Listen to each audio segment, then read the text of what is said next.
আমরা অ্যাথলেটটা different wise হচ্ছে ফিজিকটাকে maintain করি, কারণ আমি তো এর আগেও বলছি যে এটার উপর যেহেতু আমাদের সবকিছু ডিপেন্ড করে, কারণ আপনি যখন হেলদি খাবার খাবেন না বা হেলদি ডায়েটে থাকবেন না, তখন সেটা আপনাকে অবশ্যই ইফেক্ট করবে নেক্সট ডেতে প্র্যাকটিসে।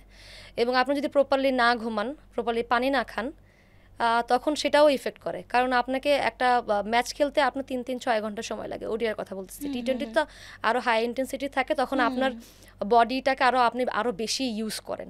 তো সেই ক্ষেত্র থেকে আপনার যদি আপনি যদি প্রপার 8 ঘন্টা না ঘুমান, বা এর আগের দিন যদি আপনার প্রপার ওয়েতে আপনার প্রোটিন না নেন, আপনার নিউট্রিশন ঠিক না থাকে, পানির ব্যালেন্স না থাকে, আপনার ক্র্যাম্পিং হয়, ইনজুরির চান্সেস বেশি থাকে, তখন একটা বড় ধরনের কোনো ইনজুরি হলে আপনার ক্যারিয়ারের পাথটা লম্বা হয় না, ছোট হয়ে যায়।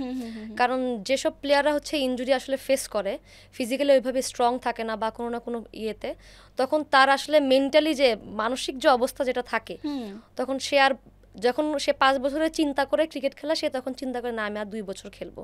কারণ ইনজুরির যে পার্টটা থাকে, আপনাকে মনে করেন 2 মাসের আপনার রেস্ট দিছে, আপনার অন্যান্য প্লেয়াররা হচ্ছে প্র্যাকটিসে গেছে বা কোনো ম্যাচ খেলতেছে, আপনি আপনার রুমে বসে আছেন, এটার থেকে কষ্টের আর কোনো কিছু নাই।